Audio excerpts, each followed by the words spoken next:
E Zelensky visitará a Casa Branca nesta segunda-feira, no que é considerado a segunda parte dessa ofensiva.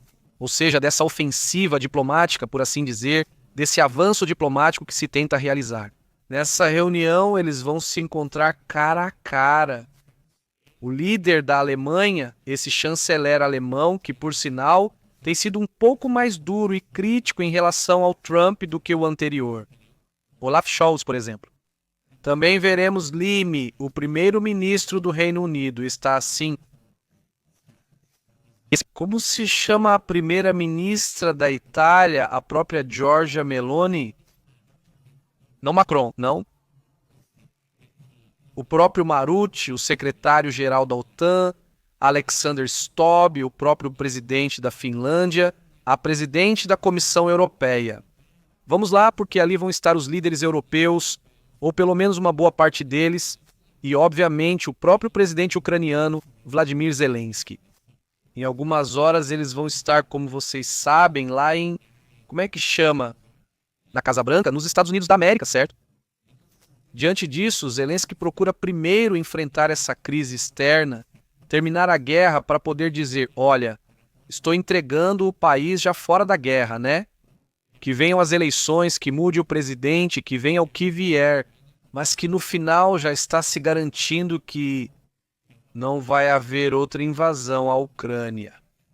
Isso é basicamente o mais importante, a garantia de que outros países estejam envolvidos para poder defender a Ucrânia. No caso de haver uma tentação de tomar mais território ucraniano, a situação vai ser complicada, mas pelo menos já há um avanço aparentemente real nesse assunto. Cada um está movendo suas peças e Putin evidentemente move as dele. Acho que a reunião foi mais conveniente para ele do que para o próprio Trump, e isso também não agradou ao Trump. No final das contas, fazendo as contas, Putin teve um pequeno ganho nessa última reunião, e isso não agrada ao Trump. Ele queria se sentir o vencedor, o que conseguiu influenciar mais, e aparentemente isso não aconteceu, pelo menos por enquanto. Dessa forma, não haverá possibilidades de que Trump o faça lançar contra eles se não houver um acordo. Ou seja, Marco Rubio fez um forte alerta neste momento, no qual ele diz: se a Rússia não chegar a um acordo de paz com a Ucrânia, as sanções serão aplicadas e serão muito severas. Essa postura, sem um anúncio concreto, mas sim com a ideia de pressionar Putin, mostra que Marco Rubio também não está satisfeito, também com essa reunião. Dão a sensação de que as próximas sanções não devem ser apenas dos Estados Unidos, mas também da OTAN. Ou seja, os países da OTAN sancionando não só a Rússia, mas também os países que estão ajudando a Rússia, China, Irã, etc. Poderia ser Índia, Coreia do Sul ou Turquia, mesmo sendo amigos e fazendo parte da OTAN.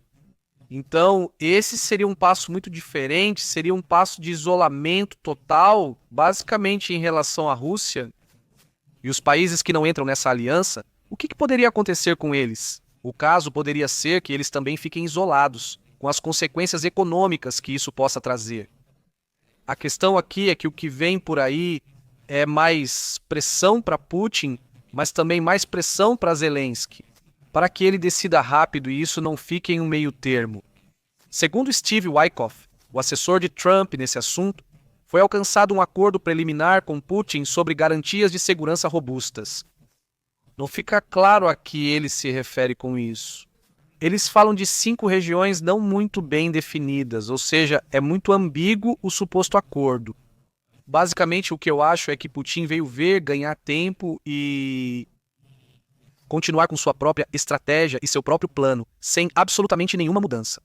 Continuar atacando a Ucrânia logo depois da reunião, houve uma série de ataques importantes a áreas civis na Ucrânia. Então isso também não altera muito. Por outro lado, o presidente francês Emmanuel Macron confirmou que acompanhará Zelensky. Macron afirma que a Europa deve se apresentar com uma voz clara e questionada. Não é o que diz Macron, diz. Só existe um Estado que propõe a paz, que seria uma capitulação, diz a Rússia.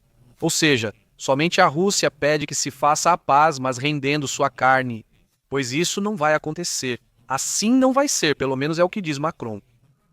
Ursula von der Leyen esclarece: a integridade territorial não é negociável. Keir Starmer, o encarregado do chanceler alemão, diz que ceder diante da agressão só gera mais agressão. Macron reforça: não há debate sobre segurança europeia sem a presença dos europeus na Europa, por Roge. E assim, uma série de comentários que têm sido feitos nas últimas horas, não nos últimos dias. É apenas domingo neste momento, nessa transmissão, mas desde sexta-feira, sábado, domingo e amanhã, segunda-feira, estão acontecendo reviravoltas importantes que talvez possam empurrar um pouco esse conflito para uma saída ou estagná-lo ainda mais. Porque se isso não funcionar, o problema é que pode ficar ainda mais estagnado, de uma forma mais dura, mais intensa. E um detalhe que achei muito interessante é que Marco Rubio afirma que não vão obrigar a Ucrânia a ceder território.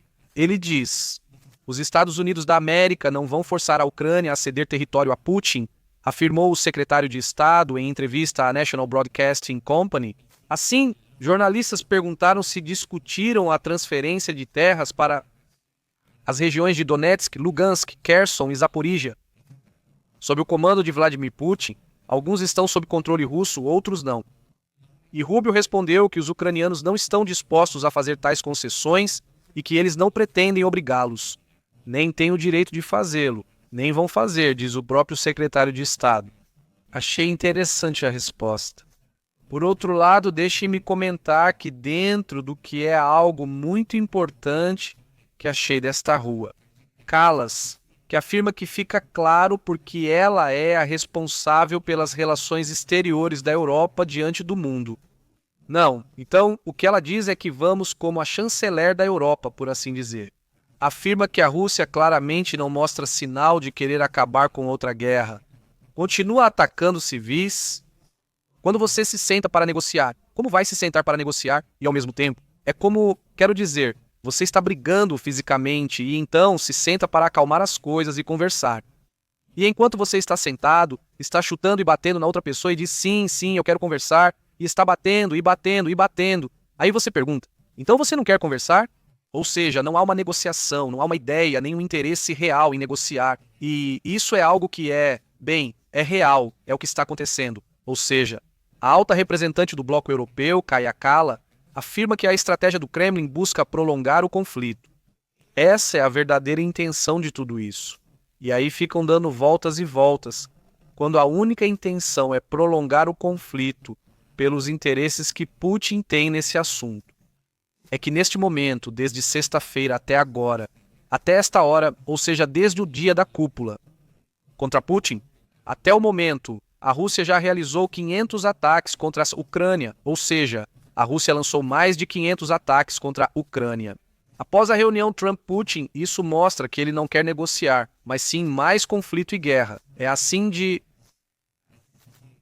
Claro, a ofensiva do Kremlin, que atingiu agora mesmo 10 localidades diferentes, inclui bombardeios aéreos e ataques com drones. Tropas russas agiram nas últimas 24 horas, um dia após o encontro entre Donald Trump e Vladimir Putin.